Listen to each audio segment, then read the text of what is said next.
আসসালামু আলাইকুম এভরিওয়ান। আজকে আপনাদের শেখাবো কীভাবে আপনার একটি অ্যাপের মাধ্যমে আনলিমিটেড অনেকগুলা পিকচার ডাউনলোড করতে পারবেন। আপনার অনেক সময় অনেক পিকচার দরকার পড়ে, সেগুলো কীভাবে ডাউনলোড করবেন। তো দেরি না করে চলে যাবেন আপনার প্লে স্টোরের মধ্যে। এখানে সার্চের মধ্যে ক্লিক করবেন, এখানে লিখবেন PIN পিন্টারেস্ট লিখে সার্চ করবেন। এখানে এই অ্যাপসটা ডাউনলোড করে নেবেন, আপনাদের ডাউনলোড লেখা আসবে, ডাউনলোড করে নেবেন। এখানে ডাউনলোড করার পর ওপেনের মধ্যে ক্লিক করবেন। ওপেনের মধ্যে ক্লিক করলে আপনাদের গুগলতে সাইন আপ করতে বলবে, এই অ্যাপটি গুগলতে সাইন আপ করে নেবেন। তো এখানে দেখতে পারেন অসংখ্য পিকচার এসে পড়েছে। আপনার যে কোনো পিকচার দরকার, আপনার এখানে সার্চ অপশন পাবেন একটা, নিচের দিকে খেয়াল করেন, সার্চের মধ্যে ক্লিক করবেন, সার্চ ফর আইডিয়ার মধ্যে ক্লিক করবেন। এখানে আপনার যে কোনো পিকচার দরকার সেই পিকচারটা এখানে সার্চ করবেন।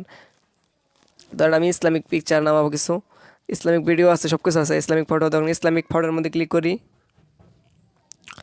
দেন এখানে দেখবেন অসংখ্য পিকচার এসে পড়েছে ইসলামিক। দেন ডাউনলোড করার জন্য আপনারা যে কোনো পিকচার ডাউনলোড করার জন্য আপনার যেটা দরকার ডাউনলোড করা, ওইটার উপরে ক্লিক করবেন। এখানে সেভের মধ্যে ক্লিক না করে এখানে সাইডে একটু খেয়াল করেন, দেখেন 3 ডট আছে, 3 ডটের মধ্যে ক্লিক করবেন। দেন ডাউনলোড ইমেজের মধ্যে ক্লিক করলেই আপনার পিকচারটা গ্যালারিতে চলে যাবে। সেভের মধ্যে ক্লিক করলে আপনার কিন্তু সেভ হবে না, ডাউনলোড হবে না। অবশ্যই আপনার 3 ডটে ক্লিক করে ডাউনলোড ইমেজের মধ্যে ক্লিক করতে হবে।